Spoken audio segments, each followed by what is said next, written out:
Hey guys, welcome back to another episode. In this episode, I'm going to be discussing 4 new chapters in the book. Number 1, the military-industrial complex. Now, when it comes to wars, obviously there's lots of people who profit. It's very good money. Billions to be made, if not trillions, if you talk about all-out wars. Israel has spent over 750 billion US dollars on military expansion since 1953.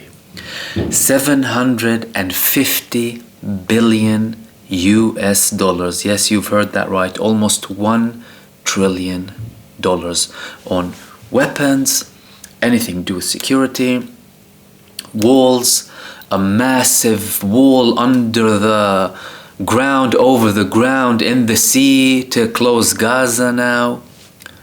All of that money spent on war machines. And what I basically offer in this chapter is, if all of your money is being spent truly towards security rather than profiteering the big corporations that produce military equipment and so forth, why don't you try spending a small percentage of that amount, say 10% for argument's sake, isn't it worth it for security, on closing the gap? What if you spend 10% of your annual military budget, which is about 20 billion nowadays, so 2 billion, imagine, 2 billion US dollars, on bridging the gap between Palestinians of all the land and Israelis? Wouldn't that give Palestinians an incentive? Wouldn't they feel like they have more to lose if they do so and so? Wouldn't that give them more reasons to go through a genuine, all-out peace process and discuss things that come to national identity, how the country would look, what their role would be? Even if we speak about Gaza, wouldn't it be worth it to give it a try if your real intention is security? Moving on from that chapter, I have another one called Wars Should Be a Thing of the Past. Now, some people might say that, oh yeah, you're utopic, dreaming, this and that. No, not really. In the 20th century, during all wars, 4% of the population was killed. World War I, World War II mainly, but in other disasters as well.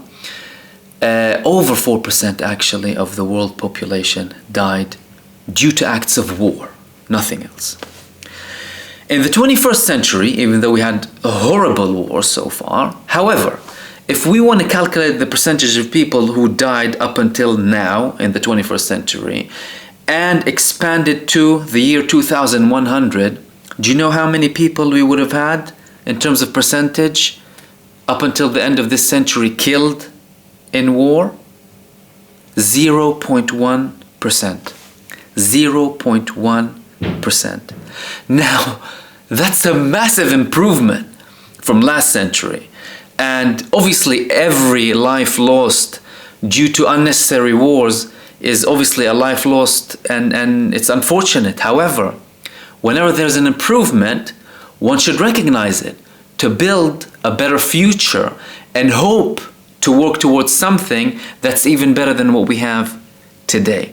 So really and truly, wars should be a thing of the past, and political conflicts should stop being sorted out and dealt with by war and only war. And wars should really stop being a tool to receive political gains and to solve disputes between nations, because we have had an improvement from previous centuries and we can continue that improvement moving on. The next one talks about the Jewish resistance. Now, this is a very interesting subject because approximately 2,000 years ago, Israel and Palestine was called Judea. The Seleucid Empire controlled Judea at that time. And during the era of Antiochus, there were traditionalist Jews and Hellenizing Jews. The Hellenizing Jews were closer to the kingdom, and the traditionalist Jews were more closer to the Jewish tradition and Jewish religion. During the area of Antiochus, they started to get persecuted for their religious beliefs. After a while, this led to what is referred to as the Maccabean revolt, led by Judah the Maccabi, who is very much celebrated in Israel nowadays. And then they established the Hasmonean dynasty for around about 80 years.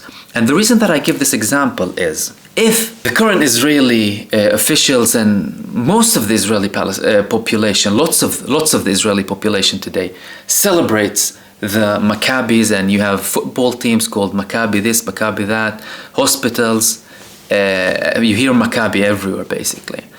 Why do they not support the Palestinian struggle for justice? Because it's a struggle for justice at the end of the day. Judah the Maccabi supported struggle for justice and led a struggle for justice, rightfully so. And the Palestinians have a struggle for justice, rightfully so. They should be supported even if they're not Jews and they don't have a certain ethnic background similar to you. Following the Jewish resistance chapter, I speak about Eran Efrati, who was a Jewish IDF soldier serving in Hebron. This guy has an extensive interview online, and I shared in one of my previous videos as well, where he talks about his time when he was serving in Hebron, how it felt for him, how he was working with kids in his day-to-day life in Israel, and all of a sudden he started seeing kids who are afraid of him in Hebron, and he didn't like that. And he speaks about how everything is systematic and was implemented to put pressure and have a warfare mentality and psychological warfare on the Palestinian side, so that Jewish control can be implemented further in Hebron and increase Jewish settlements in Hebron, which is a very tense area in the West Bank. It was a very fascinating and eye-opening interview, and he also represents a group of Israelis who are called Sarvanim, rejectors in Israel, who refuse to serve in the army for reasons other than health reasons or mental health reasons, and their numbers are increasingly rising with time.